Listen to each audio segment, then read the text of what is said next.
Les cuento, actualmente la jubilación se calcula de acuerdo a los 36 últimos salarios de un trabajador. Es la colita, como decía recién el gerente de prestaciones del IPS, el doctor Pedro Jaile, lo que está haciendo Paraguay para calcular cuál es el haber que vas a estar percibiendo por el resto de tu vejez. Sin embargo, ahora ellos plantean modificar esto y que se tengan en cuenta los últimos 10 salarios de los últimos 10 años.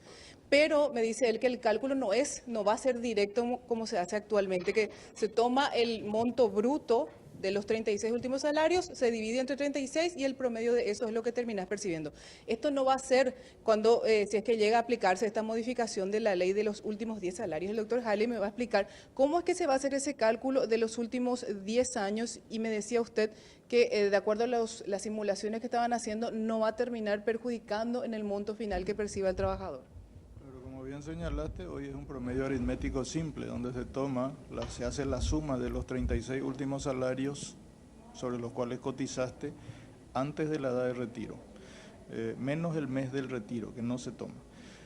Ese valor se suma aritméticamente, se divide entre 36 y ese es el valor de tu jubilación.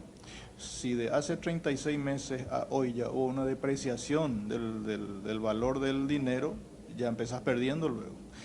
Lo que la propuesta del IPS pretende es extender de 3 años a 10 años. ¿Por qué? Para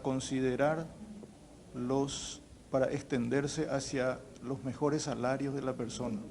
Generalmente en la curva salarial de los cotizantes del IPS, la curva es descendente, en el sentido de que se gana menos al llegar a la vejez, porque los trabajos son físicos en general, choferes, albañiles, jornaleros, trabajos pesados. Se gana menos al bajar la productividad. Y sobre eso se le calculan los últimos 3 años. Lo que queremos es calcular sobre la parte de la curva en que todavía se gana bien, cuando se era joven, se casó recién, etcétera. 10 años es corto. Nosotros pretendíamos luego que sea 20 años o que sean los mejores salarios de toda tu vida laboral.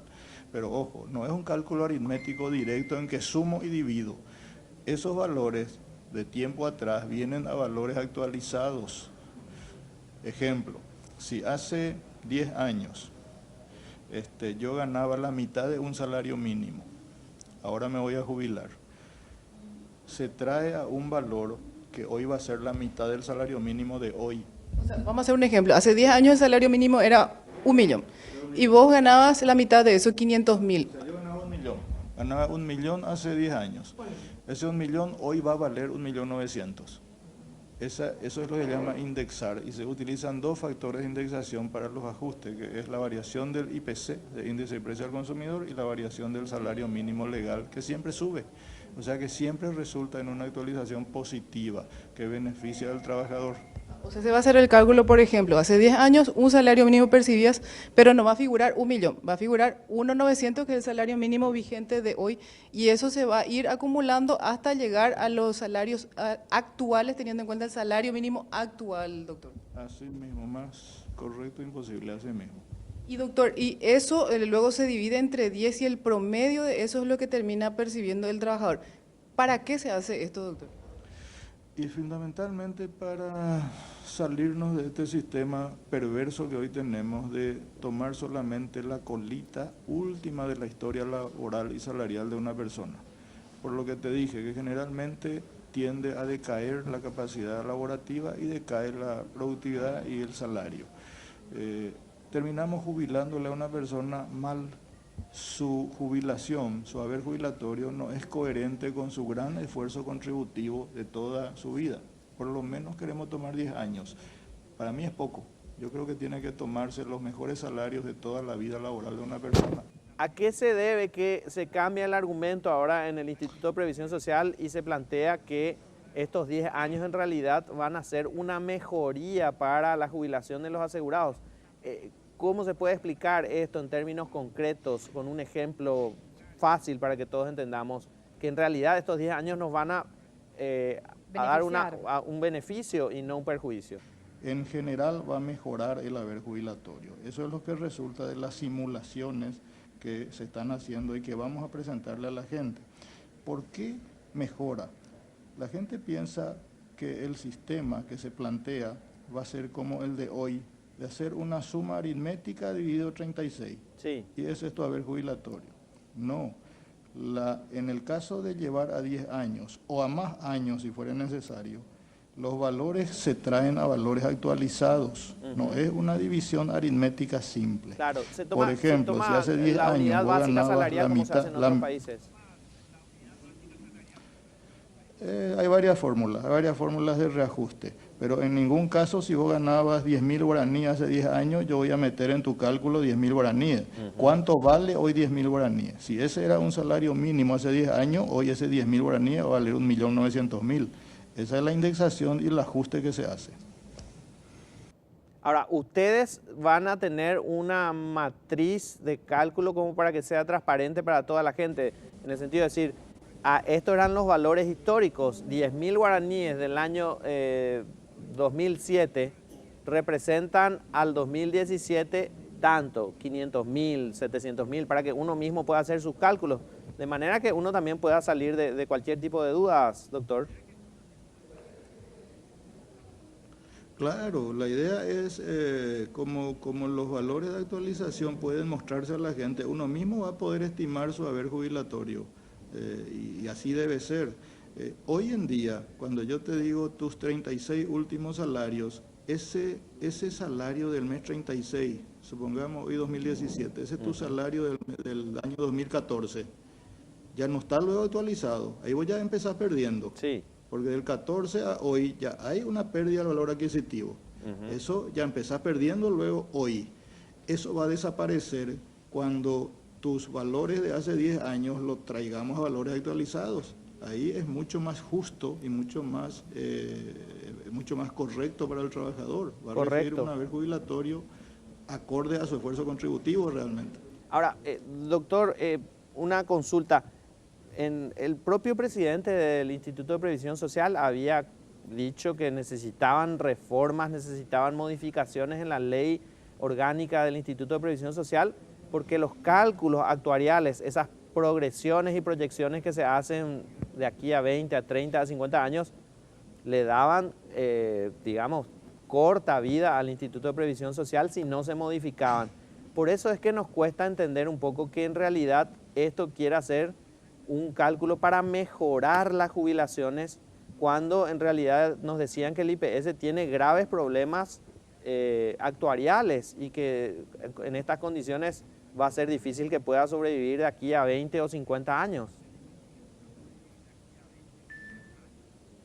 Tal cual, todas estas propuestas de reformas llamadas paramétricas, que se llama la forma de calcular la jubilación, la edad de retiro, que es otro temazo, la tasa de sustitución, las jubilaciones de invalidez, cómo se calculan, son recomendaciones que venimos recibiendo desde hace 20 años de los sucesivos estudios actuariales, nacionales y extranjeros, de organismos muy especializados, y de una visión contextual de lo que es el mundo. En el mundo, el sistema previsional paraguayo es el único en el mundo que no ha sido ajustado. En ese escenario, lo que los actuarios nos dicen es: hagan las reformas puntuales, paramétricas, ahora que todavía tienen margen de maniobra, y no esperen a tener al iceberg a 100 metros y se estrellen contra él. Y ahí las reformas son apresuradamente y sin mucho criterio, ya son más políticas que reformas técnicas. Lo que están planteando son reformas técnicas que van a permitir, que apuntan a la sostenibilidad en el largo plazo del fondo de pensiones. En este caso, del que hablamos, de llevar a 10 años el periodo de referencia, así se llama el tiempo que se toma, periodo de referencia, ¿qué efecto colateral va a producir? Va a combatir la subdeclaración, porque va a ser mucho más difícil hacer trampa por 10 años, subdeclarar por 10 años, que lo que es hoy, subdeclarar por 3 años. Entonces, en la medida en que vos extiendas el periodo de referencia, la cotización se va a sincerar. Al sincerarse se va a cotizar sobre valores reales. Al cotizarse sobre valores reales va a ingresar más aporte al fondo de pensiones y al seguro social. Entonces pasamos de un círculo vicioso, como es hoy, a un círculo virtuoso, que es lo que queremos. Correcto. Volvemos al tema de la evasión, ¿verdad? Como uno de los principales argumentos para esta modificación. Pero usted introdujo un tema que es un temazo, usted mismo lo dijo, la edad de retiro. Dentro de estas medidas que se proponen, se incluye modificar y aumentar la edad de retiro, digamos, de 60 a 65 o de 65 a 68 años. ¿Está dentro de estas medidas propuestas aumentar la edad de retiro, doctor?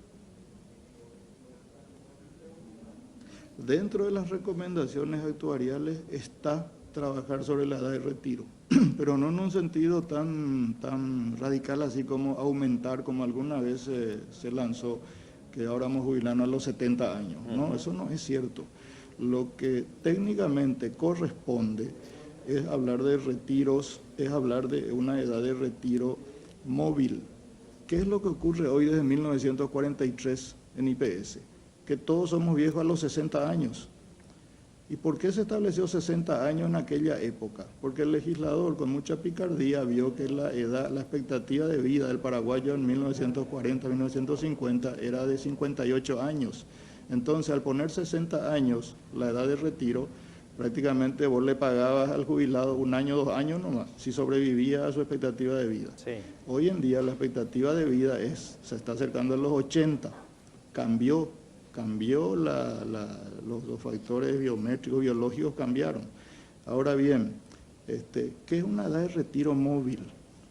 Hoy en día, te pongo el ejemplo de un médico cirujano del IPS brillante, he visto a muchos amigos llegar a los 60 años en el mejor momento de su ciencia, de su productividad técnica. Y a los 60 años a ese médico brillante le decimos que se vaya y le reemplazamos con un residente. ¿Quién pierde? Pierde el seguro social, pierde el trabajador, perdemos todo, pierde la sociedad. Entonces, ¿por qué a ese médico brillante a los 60 años yo tengo que decirle que se vaya? Yo tengo que dejarle. Y si él quiere que siga hasta los 70 también si quiere. No le tengo que obligar a ser viejo a los 60. Pero en el otro extremo, el extremo opuesto, un trabajador de Petropar, de INC, de ACEPARA, le decimos tener que jubilarte a los 60 por vejez. Pero el tipo a los 40 años, a los 45, después de oler 20 años naftas, de tragar polvillo de acero y de tragar polvillo de cal, ya está con un cáncer pulmonar. Pues yo le digo tener que llegar a los 60. No va a llegar, no llega. Entonces le terminamos pagando una pensión por muerte de la familia y no le jubilamos al pobre trabajador. Eso también está mal. ¿A qué nos lleva este análisis? A que la edad de retiro depende de la actividad laboral de cada persona y del deterioro que esa actividad le cause. No todos somos viejos a los 60, es móvil el concepto.